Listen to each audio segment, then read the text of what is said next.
Let's talk about coffee. You know, that dark, aromatic, almost magical drink that so many of us rely on to start the day.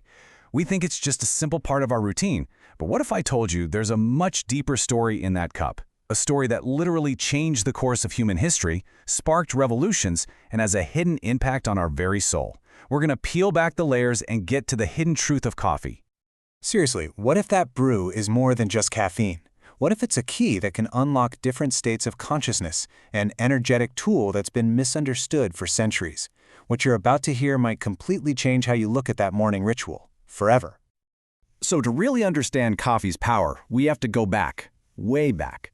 Our journey doesn't start in a trendy cafe, but in the ancient, mystical highlands of Ethiopia, with a legend that sounds almost too wild to be true. Picture this. A shepherd named Kaldi is just watching his flock, and he sees his goats acting, well, crazy. They're practically dancing, full of this boundless energy. He gets curious, tries the strange red berries himself, and feels that same incredible jolt. He eventually takes them to a local monastery, and the monks there have a revelation. This stuff helps them stay laser-focused through hours and hours of prayer. And just like that, the secret was out.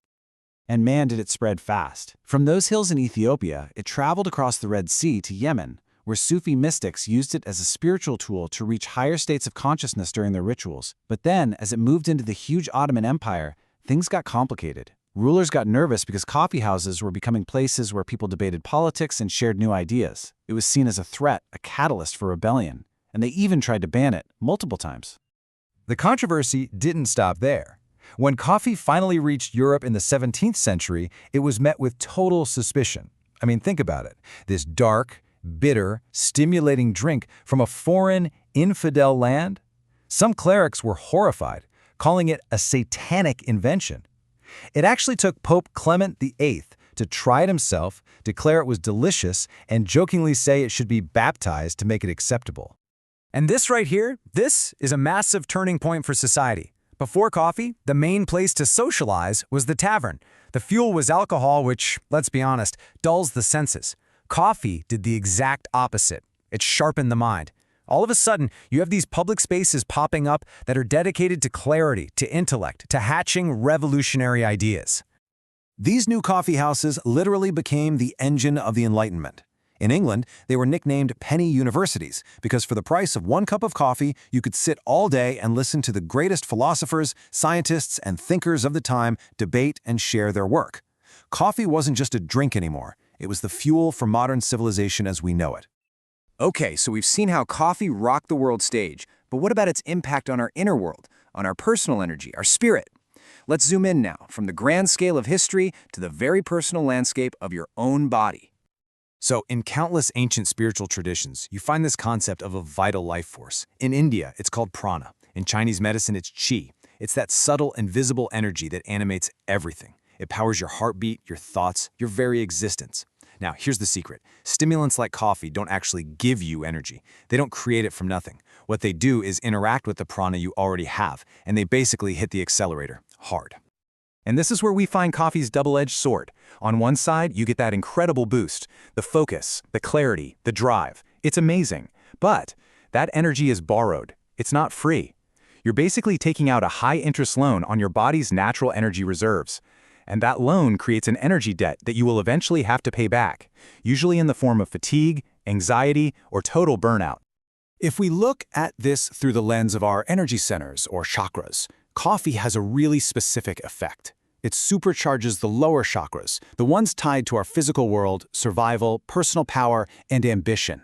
This can feel incredible, like a huge surge of confidence.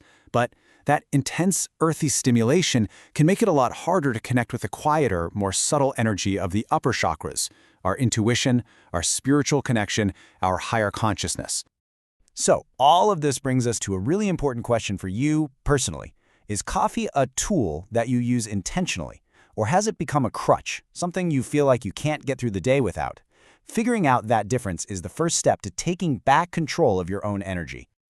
So I want you to ask yourself honestly, when you reach for that cup, is it a conscious choice to help you with a specific task, or is it more of an automatic reflex, an attempt to outrun the exhaustion from yesterday? Are you caught in that cycle of borrowing and repaying, a cycle that always leaves you feeling just a little bit more drained?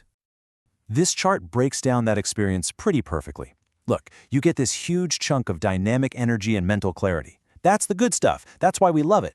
But you can't ignore the other pieces of the pie. There's a very real slice for potential anxiety, and of course, that little sliver that represents the inevitable crash that comes later. It's an unstable lift, not a sustainable source of real vitality. This is probably the most important thing to remember. Coffee is an amplifier. It doesn't create new feelings out of thin air. It just turns up the volume on whatever is already playing inside you.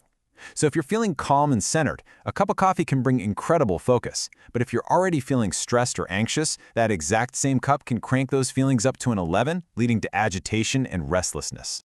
So, what do we do with all this? The answer isn't necessarily to just quit coffee cold turkey. Not at all. The real goal is to transform what might be a mindless habit into a conscious, intentional practice, one that actually serves you instead of controlling you. And here's a simple, super powerful way to do that. First, just observe. No judgment, just notice. How do you really feel an hour or two after you drink coffee? Second, try to drink it consciously, only when you have a clear intention for that energy boost, not just because it's 8 a.m. Third, balance it out. If you're going to have that fiery, stimulating drink, pair it with something calming, like a few deep breaths or a short walk in nature. And finally, alternate. Explore other amazing options like green tea or cacao. You might find their gentler energy is exactly what you need on some days. And when you start using it with this kind of intention, coffee can absolutely be a powerful spiritual tool. It brings us right back to those Sufi mystics. You can use a small amount to deepen your focus before you meditate or study. You can harness that fiery energy to power up your creative visualizations. Some traditions even use coffee grounds in rituals for cleansing negative energy.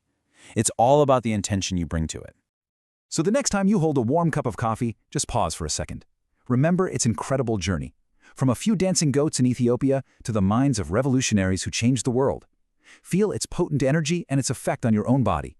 And then you get to decide, is this just a mindless habit? Or can you choose to make it a sacred ritual, a moment of conscious connection? The choice, and all of the power, is yours.